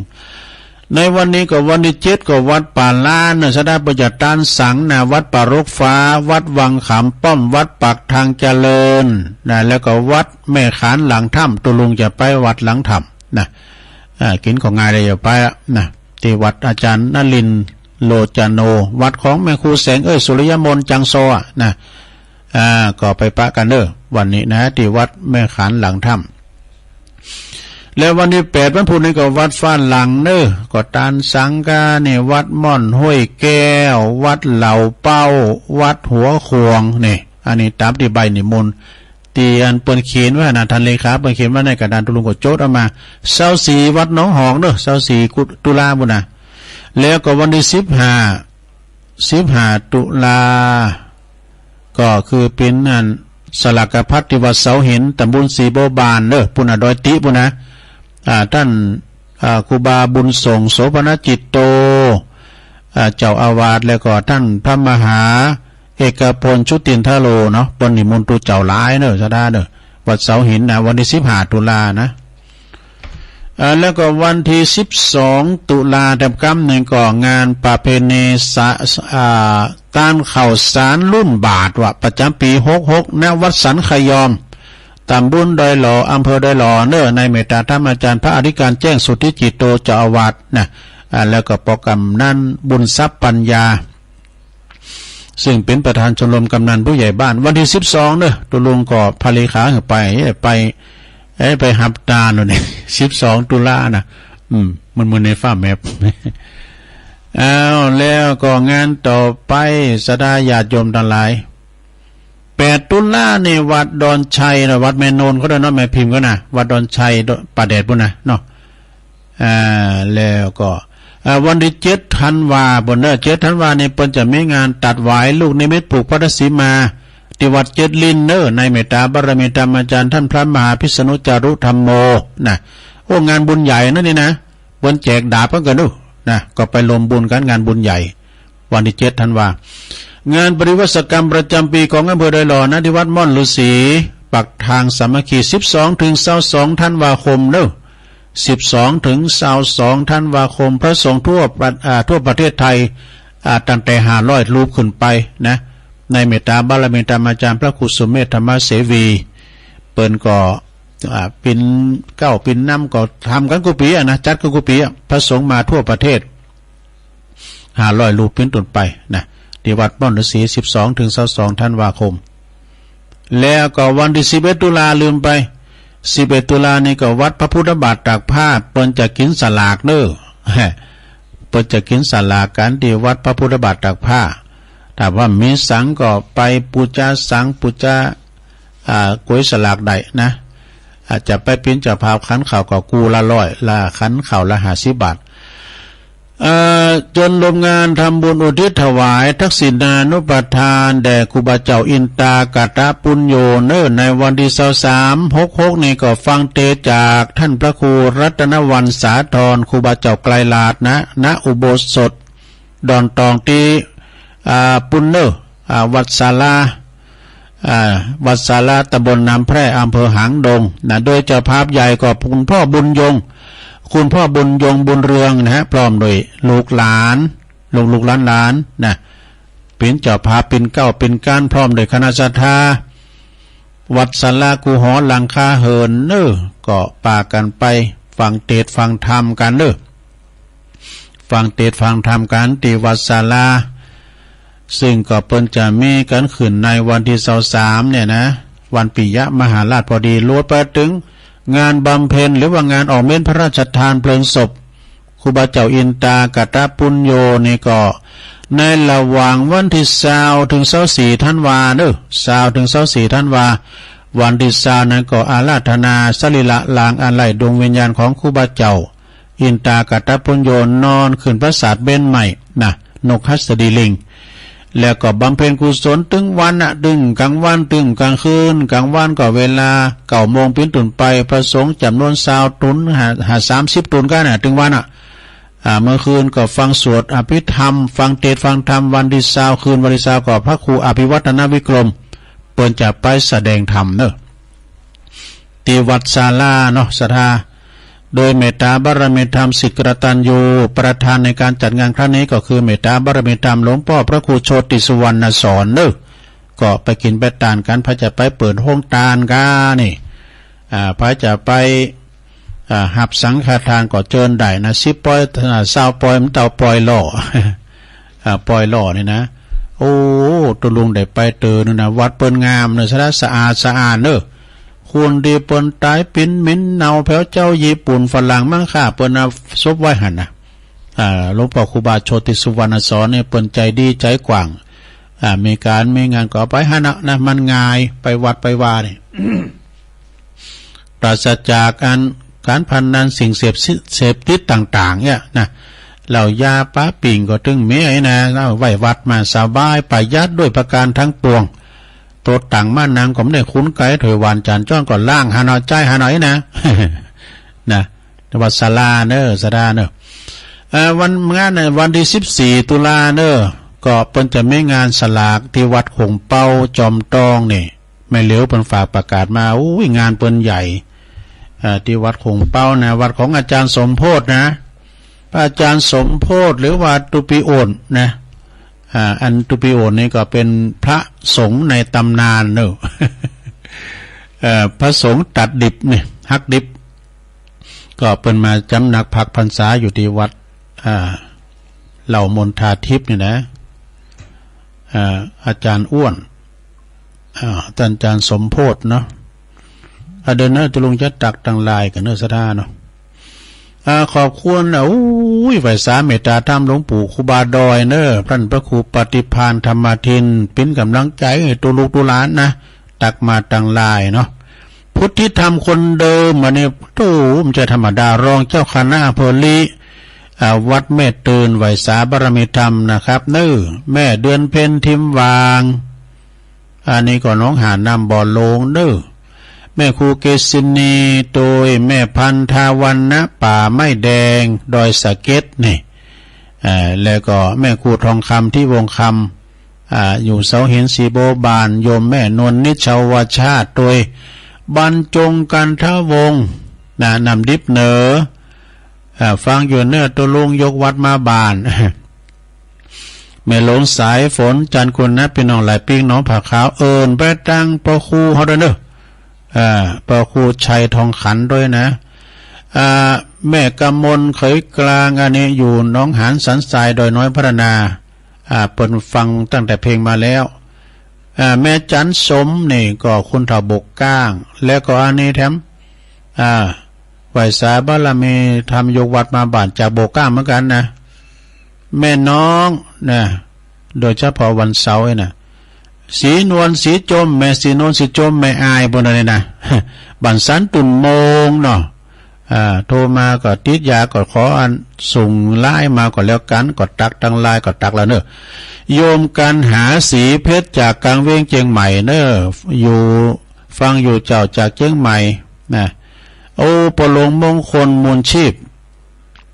อันนี้เปิ้นอยู่บ้านน้องเอิกเนอะตื่นมาแล้วเนอะครับฟังอยู่เจริญปอนปลงมงคลเนาะแม่แดงอัมพรจากเต็นดอกไม้นะจากเต็นดอกไม้จอมตองนิกรชายน้อยจากหนองล่องนะไหวสาครับสวดมนต์อยู่สวดมนต์นกยุงทอง เตรียมตัวจะไปวัดเจริญปอนปอเล่งนะลงกิติวงศ์เนอะเสนตุนมือนะไหวสาครับประตังแม่ผันสุภาไหวตอนนั้นอุ้ยผัน80 ปีแล้วอุ้ยผันนะโยมยุพินหอมอลาปีน้อยจากแม่โยฟังชัดเจนดีเจ้าขอบคุณเนอะแม่ยายไข่แก้วจากบ้านเส้งตำบลบ้านเป็นไว้สาธุลุงแม่ยายฟังอยู่เนอะสาธุแม่ครูธัญญาจากกศนเชียงใหม่เนอะแม่ครูเนอะแม่สุทัศน์ดีมูลจากแสนพรมทุ่งปีแม่วางนะฮะบุญส่งจากลำปางแล้วก็ตุปิชาเนอะพระครูจดวันนี้เหมือนกันนะจีบนะวัดป่าตาเนี่ยก็คือพระครูสุจินธรรมานุวัฒน์นะท่านเจ้าพิกาตุปิชานะเป็นเจ้าคณะตำบลโมงน้อยเจ้าวัดป่าตานไวสาตุปีนะครับเด้อแล้วก็เจริญบรรพตังอาจารย์สุทัศน์กันทวังดปจารย์เขานะแล้วก็แม่สมผัสจากแม่ย่อยสันทรายนี่จบการตักตังลายเนาะตักตังลายก็จบไปตอนนี้ไปก็เป็นบรรยากาศกันเนาะแต่โทรมามาจากับตูลุงมีกันอยู่ก่อนี่นะตั้งแต่เจ้ามาหรือว่าย่ำตื่นเด้อพี่น้องลำปางนี่ไข่ลุกหล่าไปนะ ท่านพระครูว่าเนี่ยพี่น้องลำปางเปิ้นจะตื่นเจ้านะตุลุงเนี่ยเปิ้นลุกล่าไหนลูกควาย เจริญปอน เจ้าวันนี้อันนี้สงกฐินตอนโจกนะเจ้าเป็นตอนทำให้ฟังแต่ที่ตอนหนึ่งก็คงจะมู่ลึงลาวเนาะนายตินบ้านเราคานกันไว้เห็นดินปอไว้เฟินคอนตามเจตนาตามคำผ่าสอนได้บุญได้นอนทำโดยใจเจ้าเด็กเสมอเมินดังเฮากินเต่าเผื่อไผบ่ได้เนินนายบุญก่อเหมือนกันพ่อแม่ทั้งหลายถ้าไผใครใดก็คือได้ทำเขาวัดเขาว่าคือเป็นประจำฟังเทศฟังธรรมไปละวัดเจ้าที่ยังหนุ่มกำไปรอเจ้าไปวัดของเจ้าเนินนายขัดใจทำดีก่อนตีจะตายหรือจะรอไปตอนตีเขาหลอกเป็นบริวารเอาเขาเอาของว่าต้องไปจองโฮมกับคนใดโฮมบุญกระถินพี่น้องเนื้อใจวัดใจมีใจเกินไปเนื้อเจ้าวันนี้กำยองวันละกำเนื้อเจ้าวันนี้ยายจะถามเนาะเอามาปิ้งปีเข่าเนื้อเจ้าเนาะภาษาไทยเพิ่นแปลว่าอะไรเนื้อเจ้าไม่รู้ตอบมาโดยเนื้อเจ้าไอ้ตาเจ้าปินปิเข่าพระใดก็ตอบมาเลยเจริญปอนภาษาครับหลวงลุงโอ้สมณเณรเอาลักในมูลเลยครับครับผมที่เปิ้นว่าเปิ้นตานหารถเพราะว่าตานหารถจะได้ก็เปิ้นกับตานพูดที่จะได้ก็คือแม่ย่านางที่ประจำรถนะครับที่เปิ้นจะได้ผลมีแม่ย่านางมีเทวดาอยู่เหมือนกันหรอครับวันนี้ก็อนุโมทนาบุญที่หลวงลุงได้ประกาศบุญกุศลใดก็ขอให้ได้สุขฤทธิ์แก่ศรัทธาญาติโยมทั้งหลายคำเนิดครับวันนี้ก็ผู้ที่ไปวัดไปวาก็เดินทางไปวัดไปวาโดยสวัสดิภาพปลอดภัยได้บุญเหมือนกันอนุโมทนาบุญเหมือนกันครับผมกับไปสาหลวงมากนะขอบคุณสมณเณรเอาหลักปัญญนนั่นมันก็จะมาเสริมตุลุงเนี่ยนะตุลุงย่ำหัวแม่ย่านาตุลุงปนันปันนะปนันปันโอ้คืนไม่ค่อยดีแล้วเนี่ยอินมาก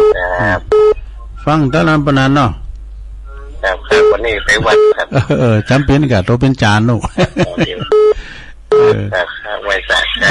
เจริญปอนเนออนุโมทนา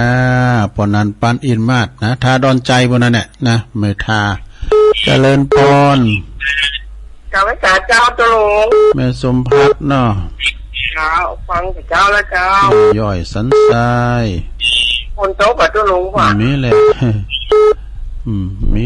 ฝนไม่ตกเนี่ยโอ้ดีแล้วจุ่มเย็นเนอะยินดีแม่สมพักเนอสาธุเจริญปอนเจริญปอนจัดไว้สัจจาตุลุงแม่สีทอนเนาะเสียงป้อยแม่สีทอนหนองบัวชัยปราการนี่พระบาทพิดมชัดเจนดีนะเจ้าโอ้วันนี้ชัดเจนนี่เนาะเจ้าฟังตั้งแต่เริ่มแรกแล้วว่าเนี่ยมันดักไปหน่อยนึงไว้สาจาตุลุงอนุโมทนาบุญกรรมบุญจูบุญรักษาเด้อสาธุเจริญปอนปะตรงไปมาอยู่ครับเส้นตัวไปมาครับเนี่ยผมปัดขึ้นมานั้นนี่เนาะบ้านนั้นเนี่ยซิ่วครับน้องซิ่วปอนยังก่อนจำลองนะได้จำลองแต่จำลองน้องซิวไฟแดงเนาะโอ้น้องซิวดีกะครับเช็ดตัวไปบัดอยู่ครับดีละอีกะโทรมาพองอีกะหูกันนะเนาะขอบคุณปอดจำลองเนาะน้องซิวคุณยองเหมือนกันเจริญปอนเจ้าพระสัจจะท่านนามอยู่แม่ตัดท่านนี่เนอะแม่จันสีสุขาเป็นกำลังใจให้นะเจ้าเดี๋ยวขอบคุณหลายๆเนอะแจงหัวลิ้นเนาะฝากมาแล้วเจริญปอนแม่เนอบุญกรรมบุญจูเนอเจ้าสาธุเพิ่นก็จะไปวัดกันแล้วนี่นะเจริญปอนไม่สาเจ้าตุลุงไม่สาวรักเจ้าใจประกาศมาแล้วเจ้าฟังตุลุงอยู่นะเจ้า วันนี้ชัดดีเจ้าตุลุงแต่ว่าดับเจ้านั่นก็ว่ามันก็เกี่ยวกับอากาศอะทั้งเตยก็กับเจ้าไม่สารนะเจ้าตุลุงเจริญปอนสาธุสาธุเจริญปอนเจ้าไม่สารตุลุงวันนี้เพลงนะวันเท่าเพลงวันเดียวเนี่ยวันกำลังใจตุลุงเด้อตั้งใจจนจบจนเท่ากับประเดี๋ยวอากาศฟังไปนะหลายรอบได้ปอนหลายรอบกำลังใจตุลุงเด้อก็ได้ก็ฟังงานท่านพระอาจารย์นิคมนะเสียงธรรมจากวัดจันทร์เจริญปอนเจ้าแก่ไว้สาเจ้าตุลุงวันนี้ก็มีบุญหวานแล้วเนอะตื่นขึ้นมาได้ฟังธรรมเลยไหวพระตุลุงเหมือนยกวัดมาที่บ้านเลยเจ้าแม่ถูกเจ้าศิลปรสิทธิในห้องกับปูนตุลุงโอ้ใช่ใต้อันนี้แต่ตุลุงเพิ่นฟังกันนะตั้งหัวฟังกันนะเลยเด้อโอ้ดีละแม่สุกแก่เป็นตัวแทนกันเนอะเจ้าสีละพรสีเตี้ยสีเจริญสีปทุมเกี่ยวดงที่เล็กไหลแก้วบุญเนอกันลายแถวโขงเป้าบุญเนาะฟังกันนับกันหลายเพิ่นเป็นพลังเงียบเจ้าอนุโมทนาเนอเจ้าแก็บไว้แสนนะตุลุงฉัดตูเจ้าสลิดตีเนอบันหงนะเจริญปอนเจ้าไว้แสนเจ้าตุลุงแม่ปราณีมอแม่เมามันนี่จรตันติดตุลุงบรรยายว่าอันที่เอาบ้านนั่นนะจะดูสมัยก่อนตุลุงว่าที่เอางานขาวดำเนี่ยเอาไว้วัดอ่ะมันสะดวกสบายก่อนสะดวกสบายกูอย่างอ่ะเนาะตัวต่ำก็ไม่ได้คุ้นไก่บำรุงวัดได้ก็สบายแล้วปลอดเหล้าปลอดยาปลอดสุราเมลัยมันง่ายตึงปืนตึงเฮาอ่ะง่ายตึงตู้เจ้าดมนเตียวไปไกลอ่ะนะยินดีแม่ปานีเนอะสาลำปางทำได้ยินวันนี้นะลำปางถ้าดักเซฟเนี่ยมาสักลายเถอะนะเดี๋ยวนะแม่แจมก็ถ้าได้ฟังอยู่แต่ว่าโทมเต้นปัญญาเนาะ0899556506เหลือทำหานาทีก็เดียวก็จะเทสสัญญาณไปให้น้องเจนะต่อสัญญาณปฏิวัติจันทร์นะอาจารย์นิคมจะต่อตัวลุงนะเจริญปอนไหว้สาเจ้าฟังคำตะเกียวหัวตะทองเจ้าฟังตุลุงเลยเจ้าเจียมตัวจะไปวัดเจ้าแม่ฟังคำนะทิพย์แก้วเจ้าไผ่บ่อทองยินดีนะแม่เนอเจ้าสาธุเจ้าท่านสาธุภาพเนอตุลุงเจ้าวันนั้นเปิ้นในตั้มเขิมดูแล้วก็สั่งแล้วไหนแกงบอนลำบอนดูมาถวายเพลวันนั้นนะเจริญปอนแม่หยังจ๊ะแม่น้อยท่าโทกเจ้าแม่น้อยท่าโทกเนาะลำปางมาแล้วแม่ลำปางฟังอยู่เนาะได้ยินอยู่เนาะฟังบุญญาวาสกันไหมบุญญาวาสเจ้าดีกะฟังกันไปเนาะพี่น้องลำปางใจเด้อยินดีนะแม่เด้อ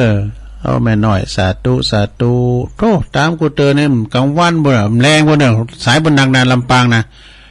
เจ้าในถ้าอย่างท่านพระครูอภิวัฒนวิกรมว่านะเปิ้นลูกลานะทุกนะลูกลาก็คือลูกควายอ่ะปัจจัยก็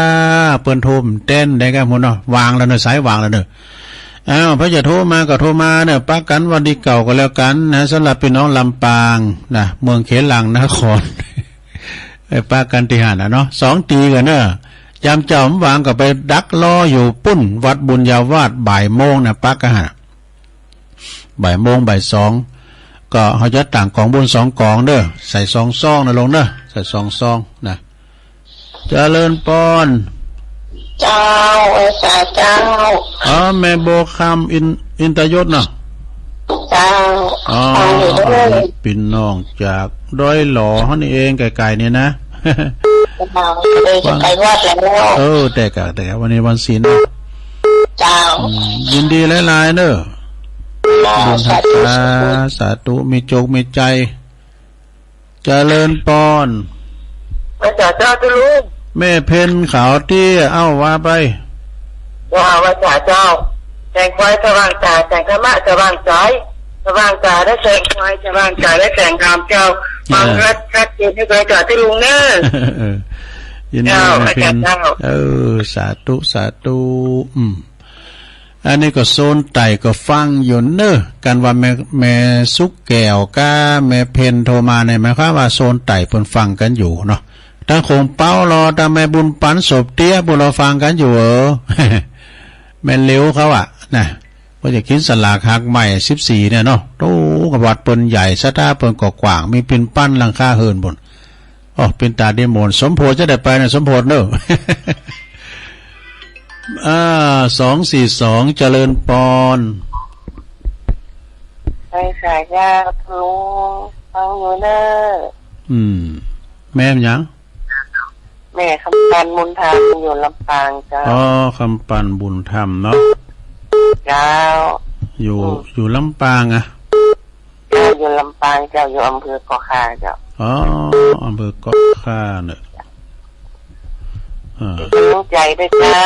ยินดีแม่เนอสาธุสาธุ เจ้าตะวันนะคะโทรหาคุณลุงเนาะ เดียว เจ้า เจริญปอน682เจริญปอนแล้ว การตุลุงนั่น วันนั้นอายวันนั้นอายจากแพะโป่งมาแล้วตัวจริงเสียงจริงฟังแต่ละแน่ประจานแพะโป่งเนาะไปวัดอะไรวันเนี้ยไปกันเฮ้ยมันไปเขาอยู่เดินโหกันตัวเป็นจานอ่ะไปไม่เป็นยังไปกันเนาะขอบคุณวันนั้นอายเนอะธรรมสการครับตุลุงก็ขออภัยขออนุญาตไปเราเลยเอาปอนั้นอายเนี่ยเป็นตัวต่างนะเอาปอนั้นอายมาราธนาธรรมกรรมเป็นอย่างแล้วไอ้เราว่าไปเด้อตุ๊เจริญปอนทำสายสุดท้ายมันเป็นเจ้าตุลุงอันนี้จำได้ไหมแม่อภัยไม่คือเจ้าพี่น้องดอยสะเก็ดมาแล้วแม่คือกองลาดเนาะเจ้าแม่คือดอยสะเก็ดชัดเจนเนาะฟังไปหินเนาะเจ้าไปหินนะเจ้าตุลุงชัดเจนดีเนาะเจ้าชัดเจนดีเจ้าดันนาเด้อแม่เนอเจ้าไว้เจ้าตุลุงสาธุเพิ่นมาปริวัติกุปีอินดูเพิ่นเจริญปอนไปสาครับโอ้ปอหันนัดมาปิดท้ายกันน่ะโปรเซสอย่าโปรเซสโปรเซสก็สมาได้บ่ผิดพลาดหรอกเสียงเหมือนกันในโปรเซสหยุบแก้ววันที่9ที่ปากันเนอร์บุญญาวาสไปก่อไปเนาะไปจมูกมณฑาทิพย์เด็กอ่ะอินดูบาหาเนาะจะไปแม่ว่านั่นอย่าไปเลี้ยงเพนที่วัดบรรทดสถีทยาไปให้กับไปซันเพนกันนี่ยินว่าอันก็หันเนาะมันมาว่างก็ไปกันเนาะอากาศทุกปวดหูปวดตาด้วยเปิดหูเปิดตาตัวไปกินประจานนั้นมอดปล่อยได้ไม่ได้ปล่อยไม่ได้ยังไงไม่นะขอบคุณคนเนอครับภาษาครับขออภัยเดนเนอร์สายที่เปิ้นโทรเข้ามาเนี่ยตุลุงบัดสามารถที่จะรับได้เดี๋ยวมันจะล่ำเวลาเปิ้นเนาะบึดแรงก็มาอยู่ได้6 โมงถึง2 ทุ่มนะวันนี้วันเสาร์ภาลนาทีของตุลุงก็แผ่ไปพุ่นหลายด้อยนางแก่ปุ่นไปทางเวงเป่าเนาะแม่น้อยกาดนัดเนอสามเณรเอารักปัญโยนนันวสันเมืองเนอปนันปั้นอินมาจากแม่ทาแม่สมผัดแม่ย่อยสันทรายแม่สีทอนหนองบัวชัยประการพ่อจำลองคุณยองจากหนองซิวจะเฝ้าไปวัดแล้วโดแม่จันสีสุขาแจงโหรินฝางแม่สวรรค์ชัยประการสาวคุ้มตะวันเนอแล้วก็แม่สุกแก้วศรีลาพรแม่ปราณีมณีจรจากมแม่เมาขีดเล็กแม่ฟองคำทิพย์แก้วป่าไผ่บ่อทองแม่น้อยท่าโทกจากลำปางแม่บัวคำอินตยศจากดอยหล่อแม่เพนขาวเตี้ยจากตาดจ้างเวงหนองหล่องแม่คำปันบุญธรรมลำปางจากอำเภอเกาะคา ป้อนั้นอ้ายนะแพะโป่งเนอบ้านโฮ่งแล้วก็แม่อัมไพกองราชจากแม่คือดอยสะเก็ดสุดท้ายปอเศษหยุบแก้วสิริมังคลาจารย์ได้อยู่19สายโยมนะขอบคุณกูเสงกูสายเนอก็ตุลุงก็ขอขึ้นเวลาให้กับสถานีเนาะใจเวลามาพอสมควรแก่กาลเวลา